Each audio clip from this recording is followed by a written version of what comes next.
Aujourd'hui, je suis là pour répondre à vos questions. Enfin, je suis là pour répondre à une question.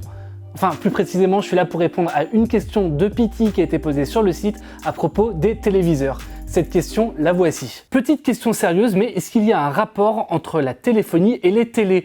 OnePlus, Nokia et Huawei qui sortent ce type de produit désormais, est-ce qu'il y a une plus-value par rapport au téléphone? Salut à toutes et à tous, c'est Geoffroy de Frandroid et aujourd'hui, vous l'avez compris, on va parler des constructeurs de smartphones qui se lancent dans les téléviseurs. Vous êtes prêts? C'est parti! Il est pas mal ce nouveau générique. Bon, vous l'avez compris, l'idée de ce sujet, il vient pas de n'importe où, c'est juste que depuis quelques mois, depuis grosso modo cet été, on a beaucoup de constructeurs de smartphones qui sont mis à attaquer un nouveau marché. Forcément, ce marché, c'est les téléviseurs. Le premier de ces constructeurs, ça a été Honor qui, dès le 10 août, a présenté son Honor Vision. Le Honor Vision, on en a déjà parlé rapidement, mais c'est le premier téléviseur de la marque Honor. Derrière, forcément, il y a Huawei qui a suivi, et Huawei, ils ont appelé leur téléviseur, vous l'avez, le Huawei Vision. 3 semaines plus tard, c'était au tour de Xiaomi de dévoiler son téléviseur, le Redmi TV.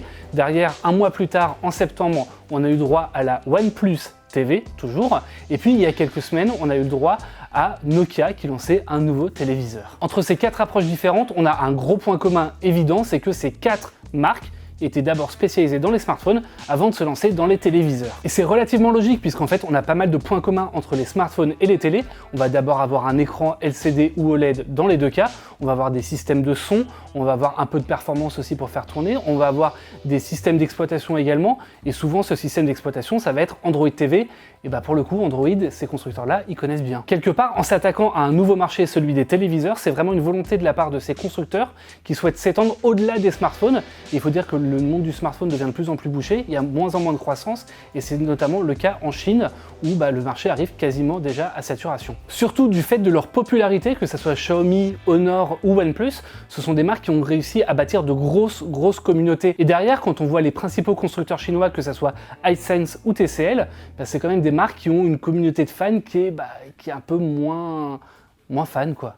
Parce que oui, ces téléviseurs, ils sont avant tout destinés au marché indien et chinois. L'idée, ça va être de se placer entre des géants comme LG, Sony ou Samsung qui proposent des téléviseurs à des prix assez onéreux et des marques comme Hisense et TCL qui proposent des téléviseurs à des prix bien plus accessibles mais qui n'ont pas une image de marque aussi forte que Xiaomi, Honor ou OnePlus. En revanche, il y a des grosses différences d'approche entre les 4 marques dont on a parlé et pour ça, on va les prendre une par une pour détailler un petit peu la stratégie et l'idée qu'il y a derrière leur téléviseur. À mon sens, l'approche la plus intéressante, ça va être celle de Huawei et Honor avec le Honor Vision et le Huawei Vision parce que parmi les 5 téléviseurs dont on a parlé, c'est les seuls qui ne sont pas sous Android TV. Le Honor Vision, là où il est intéressant, c'est que c'est le premier appareil lancé par le groupe Huawei sous Harmony OS, son nouveau système d'exploitation qui est destiné à équiper tous les appareils connectés de la marque, à part les smartphones et les tablettes, un petit peu comme le projet Fuchsia chez Google. Mais ça, Omar vous en parlait très bien dans une vidéo en août dernier. Du coup, ce téléviseur pour Huawei et pour Honor, c'est une manière de montrer qu'ils peuvent fonctionner sans Google et sans Android.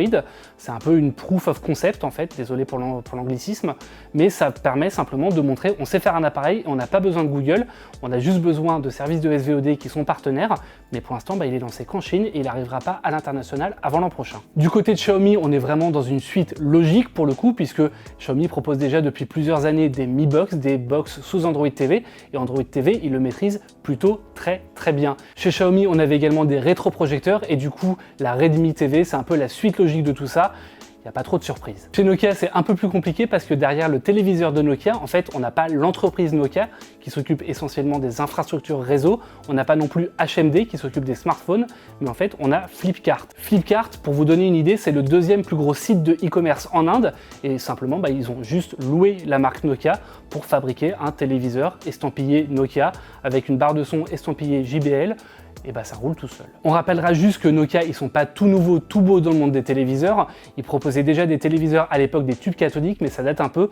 Autant dire que là, c'est vraiment un refresh avec un téléviseur 4K et Android TV. Le cas de OnePlus, il est assez intéressant aussi, mais pour une autre raison, c'est simplement que OnePlus, sur son OnePlus TV, a collaboré avec Google directement sur une version d'Oxygen OS pour téléviseur. Résultat, du coup, on a une interface qui est spécialement conçue pour le téléviseur de OnePlus, mais là où c'est a priori très fort, c'est que la marque a communiqué sur le fait que Google aurait été tellement emballé par les optimisations qui ont été faites sur ce système pour téléviseur que ils auraient récupéré directement certaines des fonctions et les auraient intégrées pour les prochaines versions d'Android TV. Mais toujours est-il, comme je vous le disais tout à l'heure, que ces téléviseurs, pour l'instant, ils sont vraiment réservés au marché chinois ou indien. Par exemple, le téléviseur de OnePlus, il n'est pas du tout prévu pour une sortie en France, en tout cas pour l'instant, et c'est pareil du côté de Nokia. Chez Xiaomi, par contre, on a bien prévu une sortie du Mi TV 4S en France, mais ce sera seulement l'an prochain. Et du côté de chez Honor, chez Honor c'est un peu plus compliqué, puisque si on nous a bien confirmé que le Honor Vision sortira en dehors de Chine l'an prochain, pour l'instant on ne sait absolument pas dans quel pays, et notamment si la France sera concernée. Là où c'est un gros défi pour Honor, c'est qu'il va falloir qu'ils arrivent à nouer suffisamment de partenariats avec des services de SVOD, parce que sans SVOD, le Honor Vision, autant dire qu'il servira à rien du tout. Merci à toutes et à tous d'avoir suivi cette vidéo. N'hésitez pas à retrouver dans la description tous les articles consacrés à ces différents téléviseurs dont on a parlé. N'hésitez pas non plus à laisser un petit commentaire, ça nous fait toujours plaisir. Et même vous pouvez nous dire si jamais ces téléviseurs vous intéressent ou pas du tout. Et n'hésitez pas à vous abonner à la chaîne YouTube si jamais vous avez apprécié, à lâcher un petit like, ça fait toujours plaisir aussi. Et moi je vous dis à très bientôt sur Frandroid.